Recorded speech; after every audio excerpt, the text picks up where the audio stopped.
16 tahun menanti akhirnya Timnas Indonesia kembali bisa berlaga di putaran final Piala Asia 2023. Bagaimana kans Indonesia menatap laga perdana lawan Irak malam nanti? Kita akan bahas bersama dengan pengamat sepak bola Anton Sanjoyo. Selamat petang, Bung Joy. Selamat petang. Bung Joy, bagaimana Anda melihat kans nanti Timnas lawan Irak? Seperti apa kira-kira gambaran line up yang akan diturunkan oleh Coach Shin?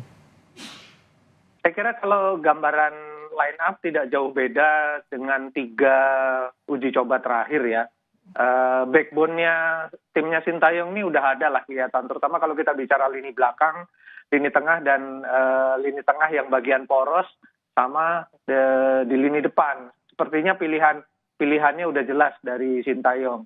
Dan masuknya kiper yang baru menggantikan Sahrul, saya kira itu memang hanya pelapis karena memang kiper utamanya tetap Ari gitu loh. Jadi kalau backbone-nya sih sudah ada, saya yakin hanya ada pergantian minor barangkali di lini tengah, terutama lini tengah untuk bertahan atau lini tengah untuk menyerang.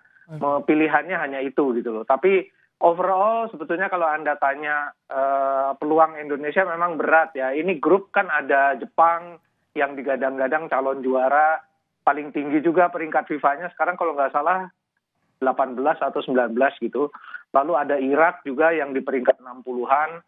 Sementara juga ada lawan Vietnam yang belakangan 20 tahun terakhir atau 10 tahun terakhir menjadi mimpi buruk ya bagi Indonesia di Asia Tenggara gitu loh. Jadi memang ini tidak mudah lah bagi Indonesia. Bung Joy, kalau tadi Anda bilang ada backbone-nya sudah jelas, tapi yang disorot ketika laga uji coba kemarin pemain belakang nih menjadi sorotan. Bagaimana kalau menurut Anda soal ketika formasi nanti di laga perdana, Bung Joy? Ya, saya kira akan kembali ke formasi awal ya. Kalau bertahan total pasti pakai 5, tapi rasanya sih untuk bertahan total juga agak percuma melawan Irak atau Jepang ya. Jadi saya cukup yakin Sintayong akan pakai 3 pemain di belakang. Sudah hampir pasti Jordi Amat, Rizky Ridho dan Elkan Bagot yang ada di sana gitu loh. Dibantu 2 pemain tengah yang bisa berfungsi sebagai fullback gitu loh. Ada Asnawi, ada Pratama Arhan.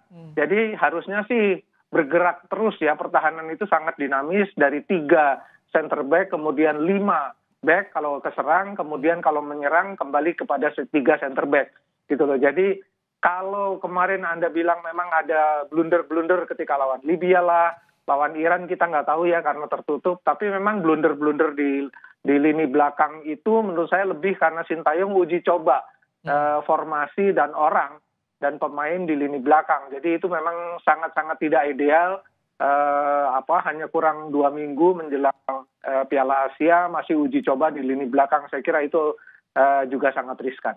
Tapi kalau misalkan untuk Piala Asia ini kan sudah dipersiapkan jauh-jauh hari, artinya bisa matang, persiapannya bisa lebih baik, Bung Joy. Ya, persiapan lebih baik itu kan tidak hanya melulu lewat uji coba gitu loh. Uji coba di training camp di Turki saya kira itu sebetulnya bukan cara yang bagus ya.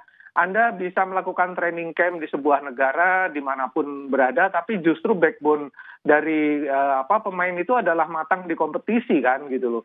Dan sekarang kalau kita bicara pemain-pemain lokal yang bermain di kompetisi Liga 1 atau pemain-pemain yang ada di kompetisi luar tapi bukan yang pemain keturunan kan memang tidak banyak mendapatkan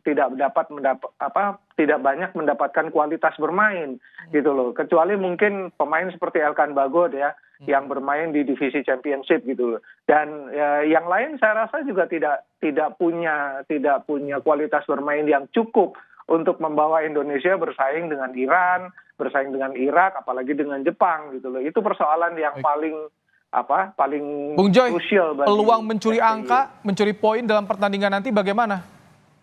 Ya selalu ada sih. Kemarin pun Vietnam kan sempat leading lawan Jepang ya, tapi Jepangnya terlalu longgar juga.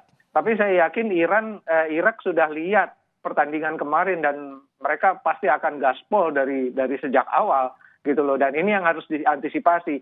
Kalau saya sih tidak berharap Indonesia bisa mencuri poin, bermain bagus saja. 15 menit pertama itu sudah akan menjadi modal yang bagus. Kalau bisa menahan sampai 45 menit itu bagus sekali. Tapi untuk menahan sampai tidak kalah itu menurut saya hal yang luar biasa sekali. Kalau bisa mencuri poin udah bonus yang luar biasa dan start yang luar biasa bagi Indonesia. Karena ketika bisa menahan Irak, kemungkinan besar bisa menahan Jepang dan menang lawan Vietnam gitu loh. Tapi kalau melawan Irak memang agak berat karena memang Irak sudah bertekad kuat untuk merebut pertandingan pertama ini. Bung Joy, performa pemain naturalisasi bagaimana, akankah mendominasi pertandingan malam nanti bagi timnas? Ya, pemain naturalisasi yang paling menonjol ya hanya Bagot dan Struijk di depan ya. Yang lain menurut saya rata-rata air lah. Mungkin juga karena belum tune in dengan permainan tim Indonesia keseluruhan. Tapi overall hanya 2 pemain itu yang cukup memberi warna bagi kekuatan tim Indonesia. Yang lainnya menurut saya biasa-biasa saja. Kita doakan, kita dukung pertandingan malam nanti agar timnas meraih hasil maksimal lawan Irak di laga perdana Piala Asia. Terima kasih Bung Joy telah meluangkan ulasannya dalam program Kompas Petang sore hari ini.